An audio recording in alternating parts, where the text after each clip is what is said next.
दो चिड़ियां और सबक आमोज कहानी। एक घने जंगल में दो चिड़ियां रहती थीं। एक का नाम चंचल और दूसरी का नाम संजीदा था।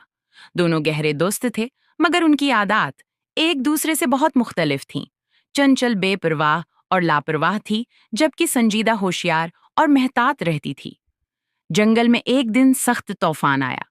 संजीदा ने पहले से ही अपने घोंसले को मजबूत बना लिया था और इजाफी खुराक इकट्ठी कर ली थी, जबकि चंचल हर वक्त मस्ती में रहती थी और उसने तैयारी नहीं की थी। जब तूफान आया तो चंचल का घोंसला टूट गया और वो परेशान हो गई। संजीदा ने उसे अपने घोंसले में पनाह दी, मगर उसे समझाया कि एहतियात और मेहनत करना जरूरी है, वरना मुश्किलात में नुकसान उठाना पड़ता है। तूफान के बाद चंचल ने अपनी गलती तस्लीम की और आइंदा मेहतात रहने का वादा किया। उसने मेहनत से हमेशा के लिए मेहनत से नया और मजबूत घोंसला बनाया और जिंदगी में संजीदगी अपनाने का फैसला किया।